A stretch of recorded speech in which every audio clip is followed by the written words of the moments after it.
Batman Incorporated #2, written by Grant Morrison, art by Chris Burnham. This is essentially just a backstory on Talia al Ghul, in case you are unaware of her. The issue opens up at a World Aid sort of concert thing, and Ra's al Ghul is talking to some hippie chick being like, hey, isn't it weird that these millionaire rock stars aren't putting forward any money and they're asking us poor people to do it? And she's like, totally. And then they apparently have sex and have a kid, and that kid is Talia. And we see essentially two different plots going on of Talia's upbringing, which is the primary focus, and a modern day what's happening right now. So the modern day what's happening right now is Talia comes into Raz's lair, and he's like, hey, there's my little girl. I need you to not fight Batman right now because I have my own stuff going on, and I know that you were doing your whole, Leviathan and Medusa stuff, but just no. And she's like, what are you going to do about it? And he's like, I'm just going to keep you here because why not? And she's basically telling him, like, you were an awful father because you gave me everything I ever asked for, but all I really wanted was a mother. And intercut throughout all that, we got a whole bunch of different shots of her past, of her basically being trained by ninjas, going out doing all that stuff, until one day she's home and she sees her father coming home just bloodied and beaten, and all the his goons are like, Lady Talia, please stay back, you're not supposed to see this. But they bring him to a Lazarus pit, and I guess a handmaiden or something explains, see, your father's going to be fine, he's going to come back to life, and he shoots up out of the thing, and she runs over like, daddy, daddy. And then he's, crazy with the Lazarus pit juice, so he just backhands her, which causes some trust issues, obviously. So she goes through more and more of her life, and her father's buying her things just like a blimp and a secret lair and a horse, just because why not? And finally one day, she manages to sneak away from her guards to go talk to this fortune teller lady.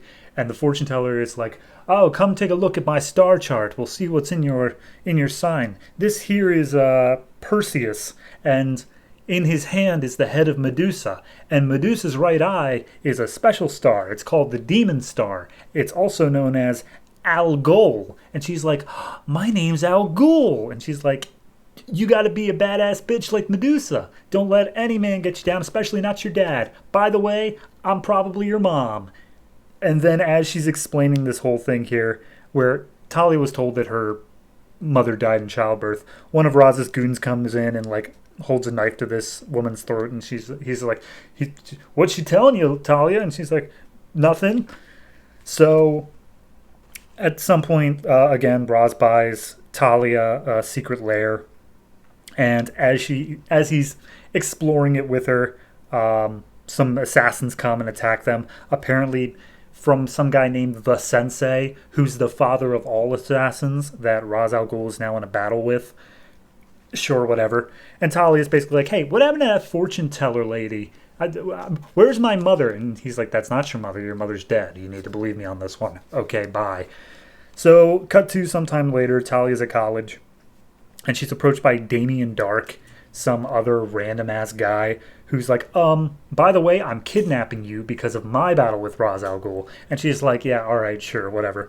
So she gets on a train with this guy, and basically he's just saying his whole plan, and he's like, I'm going to use you as bait or whatever. And she's like, my father and I don't really see eye to eye. Also, why do you think I let you take me? And she's like, you didn't let me, I took you. And it's like, yeah, right, sure, that's what happened. And he's just getting more and more unnerved by her the whole time, until finally he's like, all right, we're getting off this train now. We're not even waiting for the next station. So he grabs her and takes her off.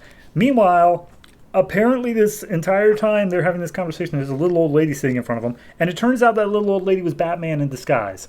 So he attacks Damien, he frees Talia, and cut back to modern day, where she's just like, you orchestrated that whole thing with Batman, me falling for him, just so you could have your perfect heir. And we see back in the day how apparently Talia was already calling him out of like, yeah, if I have a kid with Batman, I know you're not just going to pass your empire onto him. You're going to use him in order to extend your own life because the Lazarus pits are drying up. So Batman and Ra's have a shirtless sword fight in the desert, which is canon. That actually happened.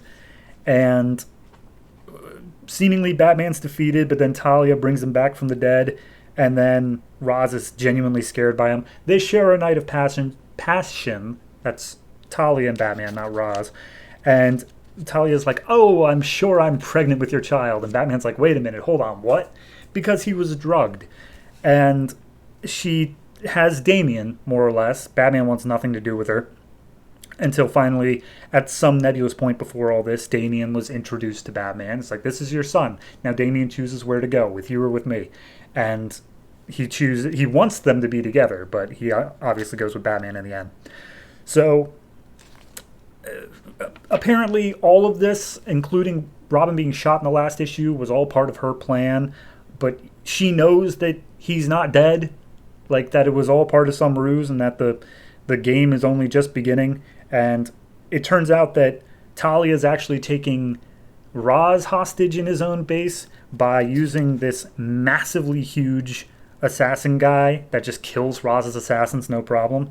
And he's like, all right, well, now I'm the main threat and we can continue on with this book as intended. And that's it.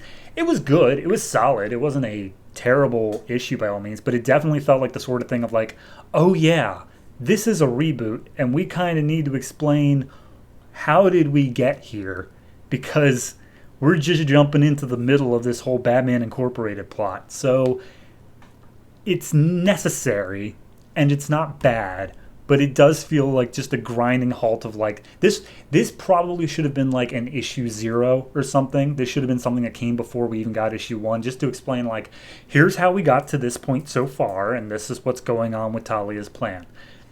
So beyond that, it's fine. It's not great. It's not blowing me back. It is literally just for people who don't know Talia, here's who Talia is. Art is also great throughout.